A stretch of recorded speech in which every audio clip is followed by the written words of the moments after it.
አማራ ባንክና ኦሮሚያ ባንክ ቢዋሃዱስ ብላችሁ ጠይቃችሁ ታውቃላችሁ? ሁለቱ የሀገራችን መካከለኛ ባንኮች ቢዋሃዱ ለመሆኑ እንዴት ነው የሚሆነው? ምንስ ማለት ነው? የሁለቱ ባንኮች መዋሃድ በተለይ አክሲዮን ላላቸው ሰዎች በእጃቸው ያለው አክሲዮን እንዴት ነው የሚሆነው? የባንኮቹ ንብረት፣ የባንኮቹ ሀብት ምንድን ነው? ከበር በስተጀርባ የሚሰላው ነገር ምንድን ነው? ስለ ውህደት ሲወራ ማለት ነው። ስለ ውህደት በባንክ ሴክተር ውስጥ በተደጋጋሚ እየተወራ ይገኛልና ዛሬ በምናብ ዝም ብለን ከመሬት ተነስተን ሁለት ባንኮችን እንምረጥና የኦሮሚያ ባንክንና አማራ ባንክን ቢዋሃዱ ሂደቱ ምን ይመስላል? ምንድነው የሚደረገው? ባለሙያዎቹ ለመሆኑ ምንድነው ካልኩሌት የሚያደርጉትና ለኛ መጨረሻ ላይ አክሲዮናችሁ ይሄን ያህል ዋጋ አለው፣ ተዋህዳችኋል፣ አዲስ ድርጅት ተቋቁሟል ሲሉን አሁን ያለን ሀብት ምንድነው ሊሆን የሚችለው የሚለውን በምናብ ዛሬ የማሳይበት ፕሮግራም ነው። እስከ መጨረሻ ከተከታተላችሁኝ እንዲያውም ይህንን ቪዲዮ የሰራውላችሁ ሊንክድኢን ላይ ሰታ አብርሃም የተሰኘ አንድ ባለሙያ የፋይናንስ ባለሙያ ያወጣውን የቫሉዌሽን ሞዴል ወስጄ ለእናንተ በሚገባ መልኩ ቀለል አድርጌ ለማድረግ ነው የሞከርኩት ማለት ነው። የጥናቱን ወይ ደግሞ የቫሉዌሽኑን አቅራቢ ሰታ አብርሃምን እያመሰገንኩኝ ዛሬ በዚህ ቪዲዮ እስከ መጨረሻ ከተከታተላችሁኝ የዚህ የሁለቱ ባንክ አክሲዮኖች ይዋሃዱ ከሆነ ምን ሊመስል እንደሚችል ዋጋቸው የምነግራችሁ ነው የሚሆነው። በተለያዩ ባንኮች ውስጥ አክሲዮን ያሏችሁ ሰዎች ከሆናችሁ፣ በባንኮች ውስጥ የምትሰሩና ስለ ባንክ መስማት ፍላጎቱ ያላችሁ ሰዎች ከሆናችሁ የዛሬው ቪዲዮ ለእናንተ ነውና እስከ መጨረሻ ታዲያ ተከታተሉት እያልኩኝ የምጋብዛችሁ ከንጋት ፖስት እኔ ገሜ ብራውን ነኝ። ፋይናንስ፣ ቢዝነስና ካፒታል ማርኬት ሁልጊዜ የምናወራበት ነገር ነው። ታዲያ ይህን ቻናል እስካሁን ድረስ ሰብስክራይብ ካላደረጋችሁ የደወል ምልክቷን አብሮ ሰብስክራይብ በሉ። አስተያየትና ጥያቄዎቻችሁን ኮሜንት ሴክሽን ላይ ጻፉልኝ።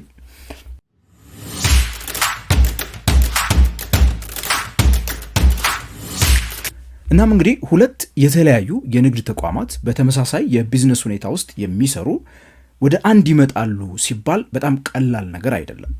ለብዙዎቻችን ስናስበው እንደሚከብደን ስናወራው እንደሚከብደን ሁሉ ሁለቱ ተቋማት አሁን ካሏቸው ባለቤቶቻቸው እጅ ወጥተው አዲስ ድርጅት ማቋቋም ሲኖርባቸው ሀብታቸውን መተመን የሚለው ቃል ምን ያህል ገንዘብ ያወጣል የሁለቱ ተቋማት ዋጋ የሚለውን ነገርና በአዲሱ ተቋም ውስጥ የሚኖራቸውን ሀብት መተመን ትልቁ ስራ ነው የሚሆነው። ያለበለዚያ ግን ያ አዲስ በሚፈጠረው አዲስ ድርጅት ውስጥ የሚኖራቸውን ድርሻ መተመን ከባድ ስለሚሆን ማለት ነው። አሁን ያላቸውን ሀብት ካላወቅን አዲሱ ድርጅት ውስጥ የሚኖራቸውን ሀብት ማወቅ ስለማንችል ከባድ ስለሚሆን ማለት ነው። ከዛ ውጭ የተለያዩ ነገሮች አሉ። ለምሳሌ ከስራ ባህል ጋር የተያዘ፣ ከሰራተኞች ጋር የተያዘ፣ ካላቸው የቴክኖሎጂካል የሚጠቀሙበት የቴክኖሎጂ መሳሪያዎች ጋር የተያያዘ የመሳሰሉ ነገሮችን ማስታረቅ ይኖርባቸዋል።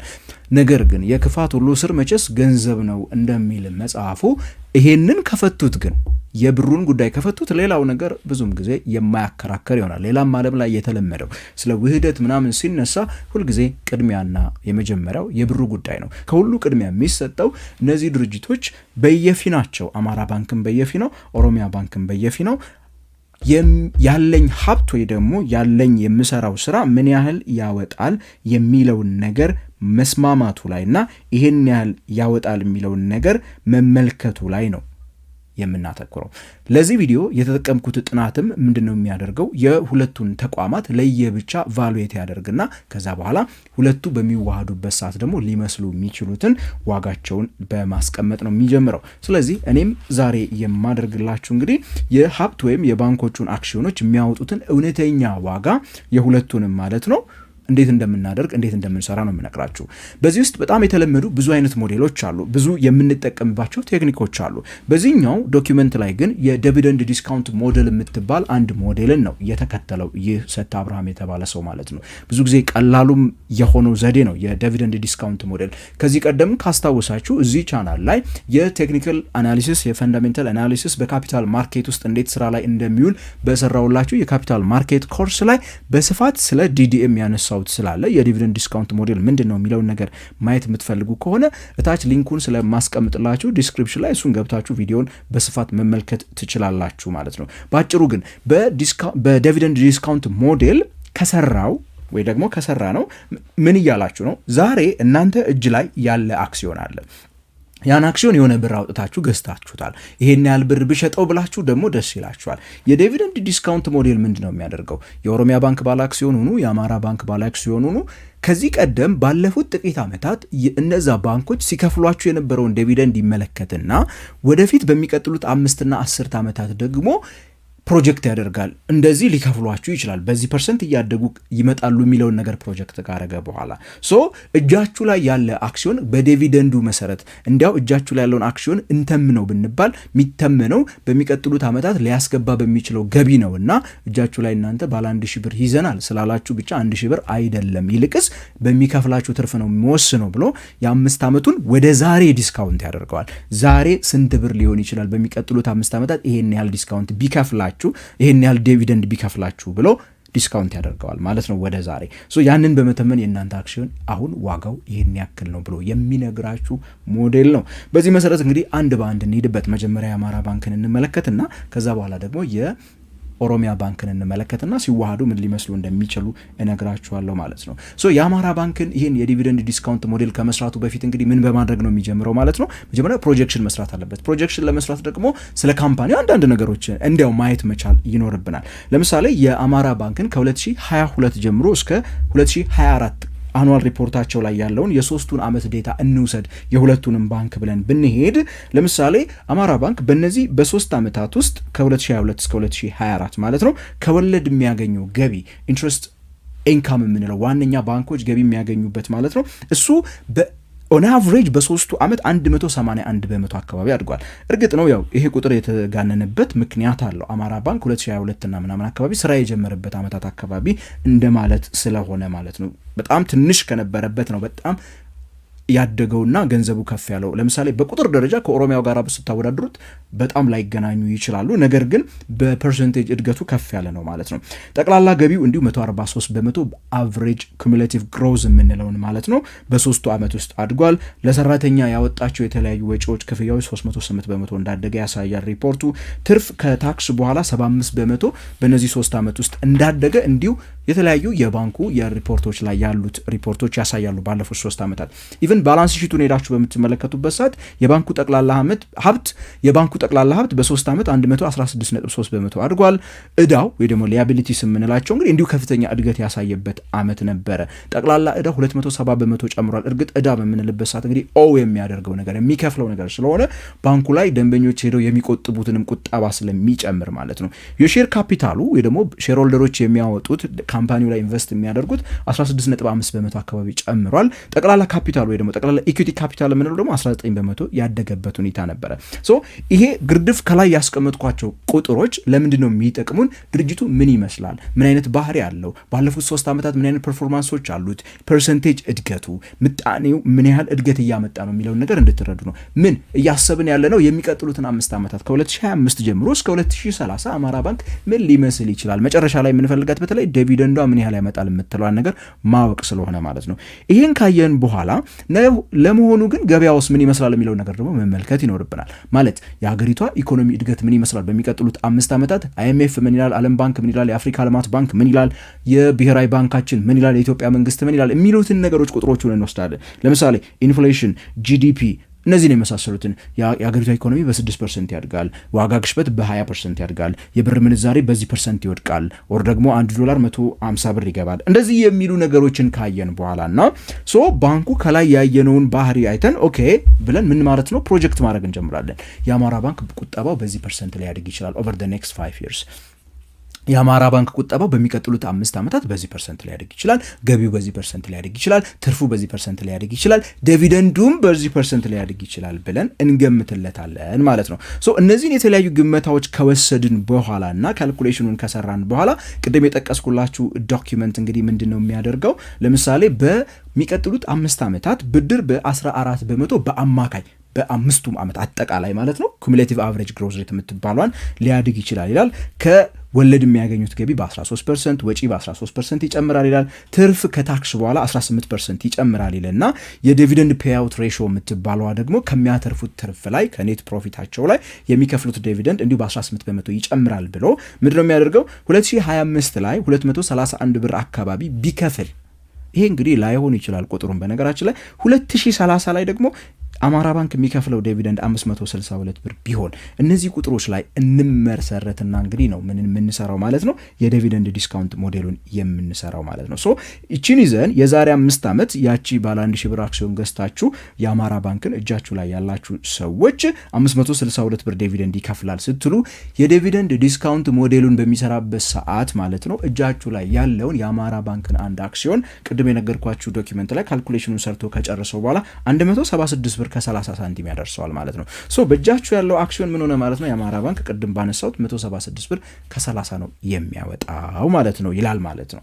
ሶ ይሄን ካልኩሌሽኑ ምናምን ከተሰራ በኋላ የሚመጣ ቁጥር ነው ቅድም ባልኳት ዲቪደንድ ላይ ይሄን ካልን ስለዚህ አማራ ባንክ አንዱ አክሲዮን 176 ብር ከ30 ሳንቲም ኢዝ ከረንት የሆነው የሼር ቫልዩ ነው።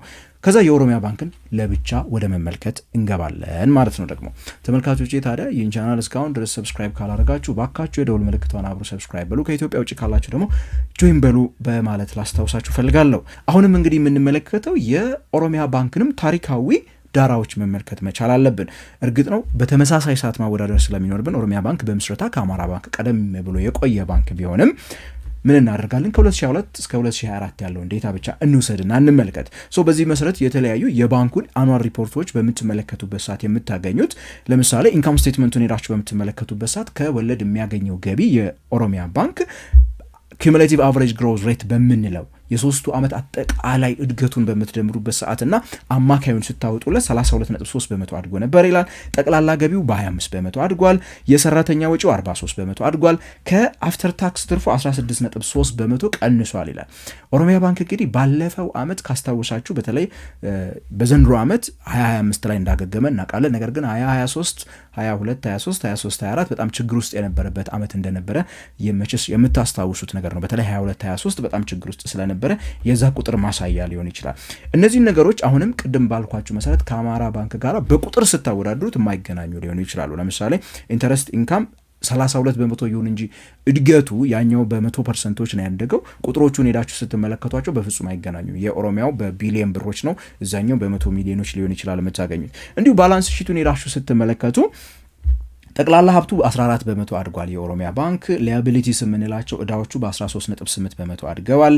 ሼር ካፒታሉ በከፍተኛ ሁኔታ አድጎ 21 በመቶ እድገት አለው። ጠቅላላ የባለ አክሲዮኖች ኢኩዊቲ የምንለው ደግሞ 18.3 በመቶ አድጓል። ሶ ግምቶቹ ቅድም ያነሳውላችሁ በሀገሪቱ ማክሮ ኢኮኖሚ ላይ የሚፈጠረው ነገር በተመሳሳይ መልኩ ነው የምንወስደው። የሀገሪቷ ኢኮኖሚ በዚህ ፐርሰንት ያድጋል፣ ዋጋ ግሽበት በዚህ ፐርሰንት ይቀጥላል፣ የኢትዮጵያ ብር ከዶላር አንጻር የሚኖረው የመግዛት አቅም በዚህ ሁኔታ ይቀጥላል ብለን ካስቀመጥንና ፕሮጀክት ካደረግን በኋላ ማለት ነው ብድሩ የኦሮሚያ ባንክ በስንት ሊያድግ እንደሚችል መጀመሪያ ግምት እናስቀምጣለን ማለት ነው። በዚህ መሰረት የቅድሙ ዶክመንት የሰጠ አብርሃም ዶክመንት ማለት ነው ብድር በ15 በመቶ ቢያድግ፣ ኢንተረስት ኢንካም በ11 በመቶ ቢያድግ፣ ኢንትረስት ኤክስፔንስ የምንለው ወጪዎቹ በ6.5% ቢያድጉ፣ ፕሮፊት ደግሞ 16 በመቶ ሊያድግ ይችላል ብሎ ፕሮጀክት አደረገ ማለት ነው። ሶ ይህንን ፕሮጀክሽን የሰራው ታሪኩ ላይ ሲሰራ የነበረበትን መንገድ ካየ በኋላ እንዲህ ሊሆን ይችላል የሚል ፕሮጀክሽን ይሰራና እዚህ ላይ ቁጥሮች አሉት ማለት ነው። በዚህ ላይ ዲቪደንዱ በዚህ አሁን ባለንበት ዓመት 25 ማለት ነው ገና በሚቀጥለው 383 ብር ቢከፍል 383 ብር በዲቪደንድ ቢከፍልና ከ5 ዓመት በኋላ በዚህ የሚቀጥል ከሆነ የእድገቱ ማለት ነው ፕሮጀክሽኑ በዚህ የሚቀጥል ከሆነ የሚከፍለው ዲቪደንድ 1378 ብር ሊደርስ ይችላል ማለት ነው። ሶ በ5 ዓመት የዲቪደንድ ዲስካውንት ሞዴል ስትሰሩ እንግዲህ ካልኩሌሽኑን አስገብታችሁ ይሄንን ዲቪደንድ ማለት ነው የጠቀስኩላችሁን በ5 ዓመት 1378 ብር 2029 27 28 26 እያለ በእነዚህ 5 ዓመታት የሚከፍለውን ዲቪደንድ ይዛችሁ ዲስካውንት ስታደርጉት ለዛሬ ኦሮሚያ ባንክ አክሲዮን ደግሞ 400 ብር ከ6 ሳንቲም አካባቢ ፐር ሼር ያወጣል እንደማለት ነው። ይሄ ማለት እንግዲህ ሌሎች ነገሮችን በሙሉ ትተን ሌሎች ፋክተሮችን ብንተዋቸው ማለት ነው የሁለቱ ባንኮች አማራ ባንክ 176 ብር ኦሮሚያ ባንክ ደግሞ 400 ብር የዲቪደንድ ዲስካውንት ሞዴል ወይ ደግሞ ፐር ሼር ቫሊያቸው በዲቪደንድ ዲስካውንት ሞዴል ስትሰሩ ይሄን ይመጣል። ሌሎች ሞዴሎች፣ ሌሎች ዋጋዎች፣ ሌሎች ቫሉዌሽኖች ሊያመጡ የሚችሉበት እድል ሊኖር ይችላል።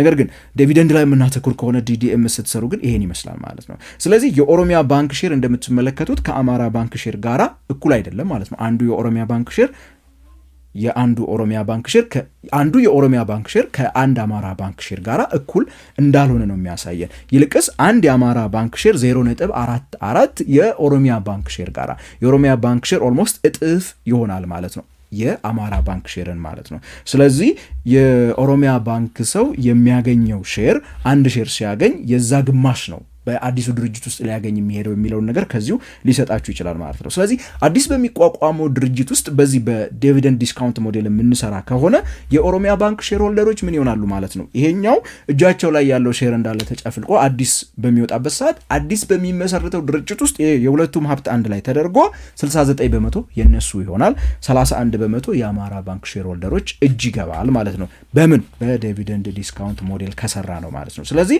የአዲሱ ባንክ ሼር ሼር ቫልዩ እንዲያውም ሁለቱም አካላት 23% የሚሆን ቅናሽ ይደርስባቸዋል አሁን ያላቸው አክሲዮን ላይ። ከዛ 305 ብር አካባቢ ፐር ሼር ነው የሚኖራቸው ማለት ነው። ስለዚህ እንግዲህ የኦሮሚያ ባንክ እዚህ ላይ የምትመለከቱት በዲቪደንድ ስሌት፣ እርግጥ ኦሮሚያ ባንክ ረጅም ዓመት በገበያ ውስጥ የቆየ ባንክ ነው። 10 ዓመት በላይ ያለፈው ባንክ እንደመሆኑ የሚከፍለው ዲቪደንድ ከፍ ያለ ስለሆነ በዲቪደንድ ዲስካውንት ሞዴል በምትሰሩበት ሰዓት የተሻለ ከአማራ ባንክ ሼሮች እጥፍ ገንዘብን ወይ ደግሞ ሀብትን ስላላቸው አዲሱ ድርጅት ውስጥም በዛ መልኩ ነው የሚያገኙት ማለት ነው። ሁለቱ ባንኮች ይዋሃዱ ተብሎ አይነት ነገር ቢሰራ ከጀርባ የሚሰራው እንዲህ አይነት ስራ ነው ማለት ነው። ስለዚህ ባለ አክሲዮኖች አዲስ ድርጅት ሲቋቋም አዲስ በሚቋቋመው 31% ይደርሳቸዋል። ያቺን 31% አሁን አማራ ባንክ አክሲዮንን ሙሉ በሙሉ የያዙት ሲካፈሉ 69%ውን ደግሞ ፕሮፖርሽናሊ እንደዛው ኦሮሚያ ባንክ ውስጥ ያሉት የሚካፈሉት ይሆናል ማለት ነው። ይህ እንግዲህ ሰታ አብርሃም የተባለው ባለሙያ ሰርቶ በፒዲኤፍ ሊንክድኢን ላይ ተለቆ የነበረውን ዶክመንት በሚገባ መልኩ ለእናንተ ያቀረብኩት ነው። በዚህ ላይ አስተያየትና ጥያቄዎች ካላችሁ ታዲያ ኮሜንት ሴክሽን ላይ ጻፉልኝ። እናንተ ምን ይመስላችኋል? የትኛው ባንክስ ኢትዮጵያ ውስጥ የሚዋሃድ ይመስላችኋል? ቀድሞ ወይ ደግሞ የትኛው አይቱን የሚገዛ ይመስላችኋል? እስቲ እንደዚሁ ተወያዩበት እያልኩኝ በቀጣይ በሌላ ቪዲዮ እስከምንገናኝ ድረስ ታዲያ ይህን ቻናል ሰብስክራይብ አድርጉ፣ የደውል ምልክቷንም አብሩ ጆይን በሉ እያልኩኝ የምሰናበታችሁ ከንጋት ፖስት እኔ ገሜ ብርሃኑ ነኝ።